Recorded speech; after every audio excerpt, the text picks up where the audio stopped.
Mais qu'y a-t-il de si affligeant dans tout cela? Attendez, monsieur, nous y voici. Pendant que nous mangions, il a fait mettre la galère en mer.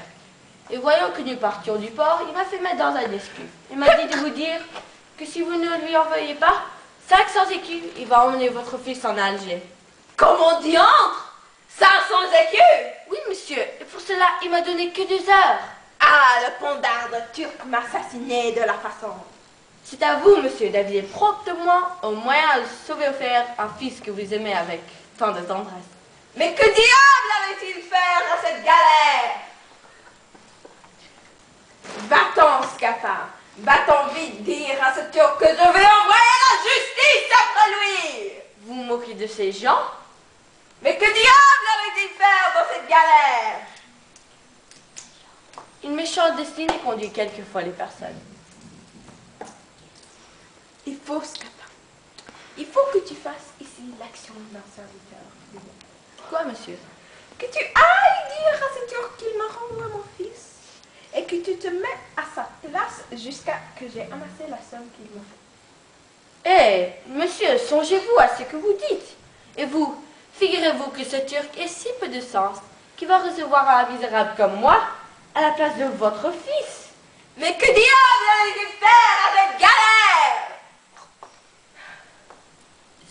Il ne devinait pas ce malheur. Songez, monsieur, il m'a donné que 2 heures. Tiens, voilà le clé de mon armoire.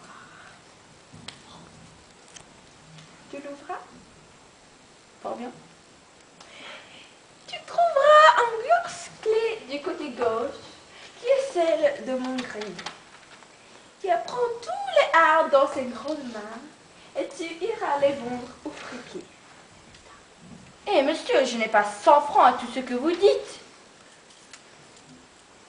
Et de plus, vous savez le peu de temps qu'on m'a donné.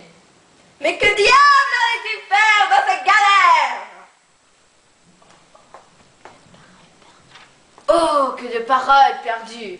Laissez là cette galère et songez que le temps presse et que vous courez risque de perdre un fils que vous aimez avec tant de tendresse. Hélas, mon pauvre maître, peut-être que je ne te verrai de ma vie. Et au moment que je te parle, on t'emmène esclave en Alger. Mais le ciel me serait témoin. J'ai fait tout ce que j'ai pu pour toi. Et que si tu manques à être racheté, il n'en faut que accuser le peu d'amitié. Ton père. Attends, scapin. Je vais m'enquérir cette somme. Dépêchez donc vite, monsieur, je tremble que le nerf sonne. N'est-ce pas que tu dis 400 écus? Non, 500 écus. 500 écus? Oui. N'a-t-il point conscience? Comment oui, de la conscience à un Turc? Sait-il bien ce que c'est 500 écus? Oui, il sait, monsieur, que c'est 1500 livres. Croit-il le trait que 1500 livres se trouvent dans la patte d'un cheval? Tiens, scapin, je ne me souviens pas que je viens de recevoir cette somme en or. Et je ne croyais pas elle dû m'être si tôt ravie.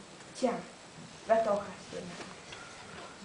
Mais dis à ce turc que c'est un infâme, Oui, un scélérat, fort bien. un homme sans foi, un voleur.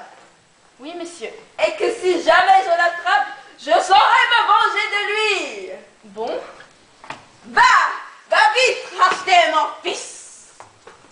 Oh là, monsieur. Quoi? Où est donc cet argent? Ne te l'ai-je pas donné? Non, vraiment, vous l'avez remis dans votre poche. Ah, c'est la douleur qui me trouve l'esprit. Je le vois bien. Ah, maudite galère, traite de turc à tous les diables! Il ne peut pas digérer les 500 écus que je lui arrache. Mais il n'est pas quitte envers moi. Et je vais lui arracher en une autre monnaie l'imposture qu'il m'a fait faire auprès de son fils.